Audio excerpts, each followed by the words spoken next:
Hello friends, I am Dr. Tanmoy Biswas. Welcome you all in my channel Climate and Chemistry. So today's topic is different type of hydrogen based on their production or source. So let's start. You can see there are 5 types of hydrogens are mentioned mainly. So they have color. You may be surprised that sir, you have showing color here although hydrogen itself is colorless. So why this color? As I told, based on their sources. But don't get romantic by this many interesting colors. I shall explain why these colors are given, means based on their origin. So before going to details, one MCQ in front of you. What type of coal has the highest energy density? 4 options are provided. Please pause the video and write your answer in the comment box, and definitely at the end of the discussion you will get your right answer. Now few questions before going to the main topic. Why do we need hydrogen as a fuel? First of all, it's green because it's emission free, it produces ultimately water as the end product, and it is having the highest energy density. That's why hydrogen is appreciated. Don't we have enough fuel like petroleum or coal? Obviously we have enough petroleum or coal, but burning of petroleum or coal produces carbon dioxide, which we generally throw in atmosphere, and that additional carbon dioxide present in the atmosphere is responsible for global warming and climate change. And recently all country leaders in COP26 meeting have declared that they will reduce the CO2 emission, and in future they will approach the net zero state. For example, Indian Prime Minister requested that India will approach the net zero in 2070. So that's why we need to be very careful while we are burning any fossil fuel based energy sources, because we have to pay for it in future. Now, if it is, then why don't we shift completely renewable and nuclear? It is true, we should. First of all, if we say renewable, this is the best and this is the ultimate, because it is a net zero source. But right now the old world's electricity production, if specifically say 36% near about comes from coal. So and right now the technology is not enough such that the all fossil fuel could be replaced. At least they can replace the dirty fuel like coal, because it's creating huge amount of CO2 emission. That's why the world is allergic for coal fire power plant. But we need time to replace. Not only that, we need fund also. Another is nuclear. The main problem associated with this renewable is that they are not available 24 hours. But nuclear we can have. But the biggest problem associated with nuclears are, first of all, huge amount of fund, technological support, and the most important thing is weaponization. Humans must be responsible that they need to use this nuclear technology only for peaceful purposes, means energy generation. So if everything are creating so much problem, then why don't we go for solar electricity? Because we know the earth is getting huge amount of sun radiation, and we have read that 1% of coverage of the world land, better to say, can power the entire world. Means 1% means a place where enough sunlight is getting, like Sahara desert. So why we are not doing the most important thing? Because we are not doing, because the unavailability of solar power throughout 24 hours. So that's why we need to diversify our fuel source, and in this case every source should be net zero emission. Then only we shall be able to counter the issue of global warming and climate change and the consequence of it, like climate related catastrophes like the recently happened at Vancouver flood, which is a huge disaster for the country like Canada. Now, so let's go to the details. From the first content, you have seen the first one was grey hydrogen.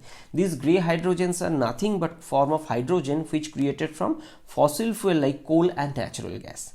So in this case, the means hydrogen is produced, and that is not that is utilized, but the CO2 is not captured. You can see in this chemical reaction, like for example methane, hydrocarbon first reacted with water and produces carbon monoxide and hydrogen. And secondly, to get another molecule of extra hydrogen, this carbon monoxide is burned with water, which produces carbon dioxide and hydrogen.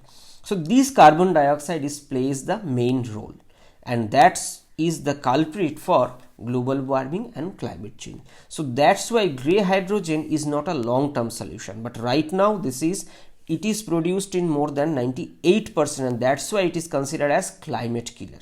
Okay, now This created hydrogen is produced by a method named as steam methane remorphing, or SMR. Means the higher hydrocarbons are trying to break into lower hydrocarbons, then these lower hydrocarbons like methane are converted into carbon dioxide and hydrogen.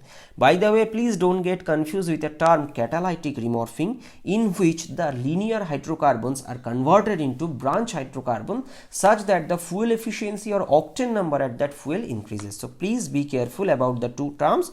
They sound closer or similar, but their meaning is completely different. Now, the main issue is in this case CO2 emission. So, if we stop or arrest the CO2 emission, will the fuel be green or good? Obviously, it will not. It will be good, I say, compared to this. And this is the blue hydrogen. And in this case, the first source of hydrogen production is same, but the produced carbon dioxide is captured and stored underground with added technical challenges, and it also created some additional cost during the hydrogen production. But for the safety of environment or safety of our climate or our future generation, we need to pay this cost, otherwise it will be too late. And in this case, the technology is very good such that it can capture up to 90% of the CO2 produced. So that's why it's impressive, better to say. And these most of CO2 are produced from the place and then transferred to another place and stored underground, and sometimes this transport is done using pipeline. And where they stored? They are stored generally these salt caverns or these depleted oil or gas reservoirs. From this thing you may think, sir, it's impressive, we are not adding CO2 into the atmosphere, so the world follow this, but it also has some issues. See, these European Research Innovation magazine have reported sorbing carbon dioxide underground can curb carbon emission. It's true, but is it safe? I mean, will it be safe in the underground for long time? Because that's the issue. Otherwise, means the issue is that this CO2 could leak out those underground reservoir into the surrounding air and contributed climate change. Means we are storing today, but it is not stored underground, it comes out. Even it may contaminate and pollute the water bodies or groundwater level in locality. That may be an issue. But another issue also there, that it may create some pressure underground, or it may induce some seismic activity like earthquake. Everything, before commenting on this point number 3, first geologists need to examine the locality where the carbon dioxide is stored. So this needs expertise, technological innovation, this. But in all this case, we have discussed about storage of gaseous carbon dioxide in underground. But recently Iceland have developed one strategy. By using that, they store carbon dioxide by producing a rock. Yes, this rock is produced by carbon dioxide, but difference compared to that is that previously gaseous carbon dioxide was injected inside the soil, but in this case liquid, or better to say in carbon dioxide in liquid form, this is injected in this soil, and it is chemically can't react with the soil or rock and forms another new type of rock, such that you can say it's a permanent isolation of that carbon dioxide.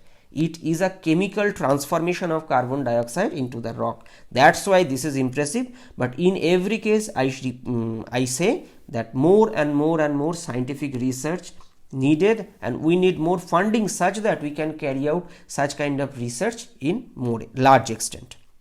So till now we have discussed about the CO2 hydrogen production along with CO2 production. Is it possible we can go without CO2 production? One of the option is pink hydrogen. I know after reading the word pink you may get little fascination. Actually this is also fascinated, because the hydrogen is green and the technology is another milestone, better to say nuclear technology. What happened in this case, hydrogen is made via electrolysis of water, but the source of electricity is nuclear power. It's obviously very good, but if you look at the current worldwide scenario, we are not producing enough nuclear power what we need. So in that context, it is very difficult to say that this is a very good opportunity, but technological improvement is needed such that when we have enough nuclear power in future, we can utilize. What do I mean?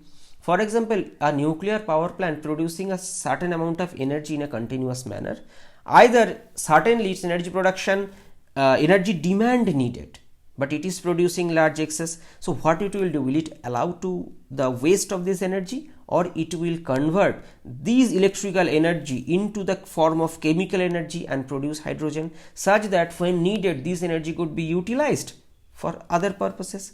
So it is like conservation of energy you can consider, and reality is that in any energy production nothing is net zero. Every energy production have some net CO2 emission, but if it is acceptable with respect to our climate condition, that's then okay, otherwise not. So we are paying for this CO2 emission for every unit of energy generation. It may be small, it may be large, it may be acceptable, it may be non-acceptable, but since we have promised that we will approach net zero at certain year, so we must be careful about energy generation, and we must be extra careful about energy wastage. So for that purpose this pink hydrogen is important. But many people have problem or objection about nuclear technology because of previous track records and safety issue. So in this context people say that why you are producing electricity based, means electrolysis of water and producing hydrogen, why don't you use solar hydrogen, solar electricity and that? And we have a already established technology to produce solar energy via photovoltaic cells.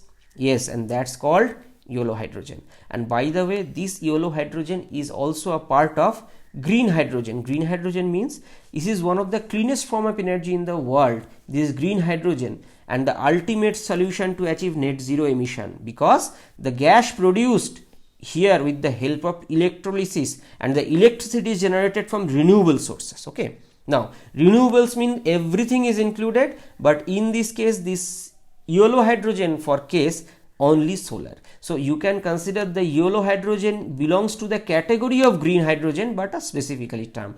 And personally I like this solar based hydrogen production, because our world get enough amount of solar radiation, which you can see in this map, that the earth is getting huge amount of solar radiation.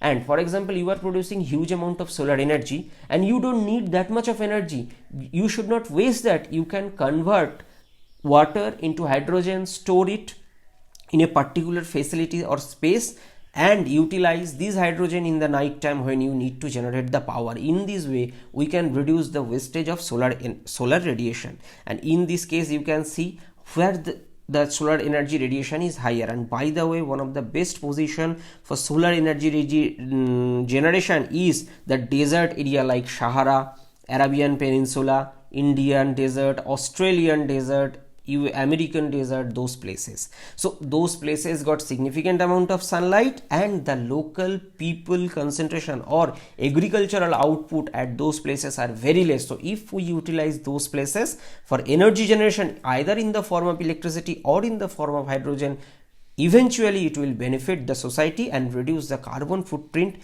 due to energy generation worldwide. So the ultimate question is why hydrogen is considered greenest fuel? Because two reasons.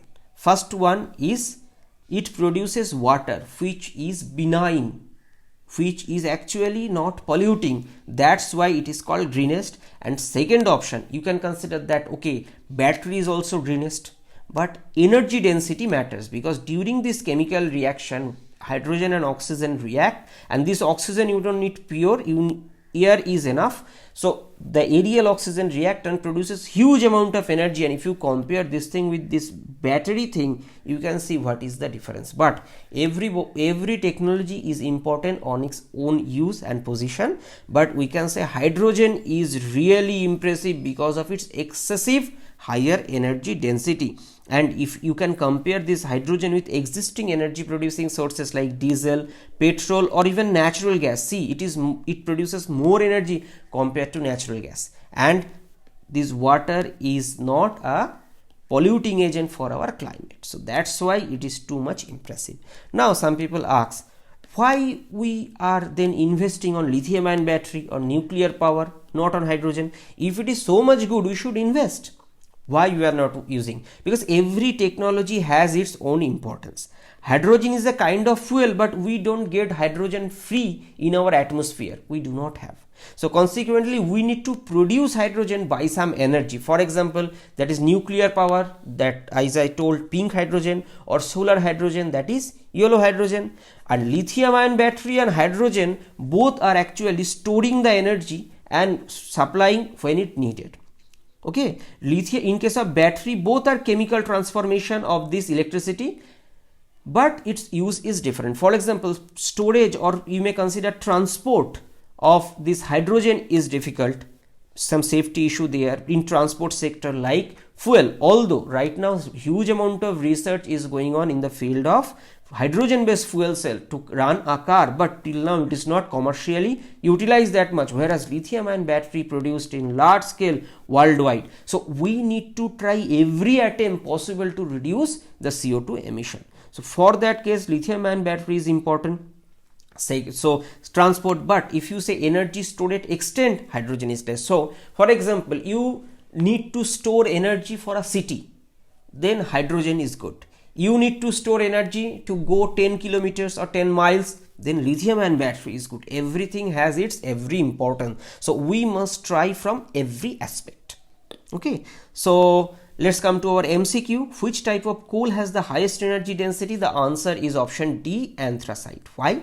Because if you look at the carbon content in anthracite, more than 90%, and which is the worst fuel, that is peat, less than 60%. So for example, you take 1 kg coal and you are calculating how much heat you are generating. In this case, anthracite will provide maximum output. Or if you say which coal produces maximum pollution produced by peat. So if we need to produce electricity from coal, we should prefer more carbon rich coal rather than low grade coal, because coal is the worst fuel and we need to replace this coal with relatively less polluting fuel like natural gas or gasoline as soon as possible. So this is the end of this discussion. I believe this video may be useful for you. If you really enjoy my teaching, please help my channel to grow, or you may visit my another channel, that is Chemistry, the Mystery of Molecules. See you in my next video. Bye bye.